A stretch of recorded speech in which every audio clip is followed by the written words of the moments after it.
Tlaqa l-ewwel darba din is-sena l-Kunsill Malti għall-Iżvilupp Ekonomiku u Soċjali, l-MCESD. Din id-darba bit-tmexxija ta' Marija Mikallef, l-ewwel chairperson mara tal-Kunsill. Fl-intervent tagħha Mikallef qalet li l-MCESD għandu mandat uniku u essenzjali u l-ħtieġa dialogu soċjali qatt ma kienet daqshekk kruċjali. Dan fl-isfond ta' sfidi globali u dawk lokali, fosthom il-kompetittività u trasformazzjoni diġitali. Il-chairperson saħqet fuq l-impenn tagħha li tmexxi l-MCESD b'integrità, imparzjalità u serjetà mal-imsieħba soċjali kollha.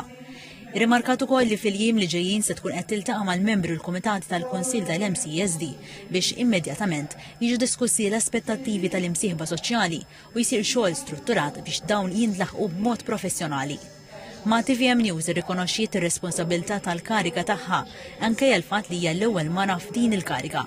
Qalet li s-sena 2026 tfisser ħidma impenjattiva. Il-viżjoni tiegħi hija li dan 12 xahar li ġejjin aħna nagħmlu business plan ta' topics li jridu jiġu indirizzati, nilqa il-feedback tal-imsieħba soċjali kollha li għamlu parti mill-MCESD ħalli nifulfiljaw il-kontribut tagħna li nagħtu l-kontribut tagħna billi nagħmlu improvement fil-policies li jkunu qegħdin jiġu attwati fil-pajjiż. Is-Segretarju Parlamentari għad-Dialogu Soċjali Endi Ellul qal li fl-2026 il-ħidma tal-MCESD se tkun qed tiffoka d-diskussjoni fuq il-miżuri għall-ħaddiema u l-familji.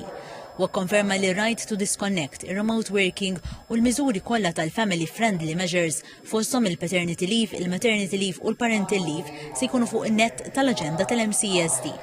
Sostna li l-għanu għalli jissaħħaħ mod konkret il-bilanċ bejn il-ħajja tax-xogħol u dik personali u dan permezz ta' qafas modern u responsabbli li jwieġeb għar-realtajiet tal-lum.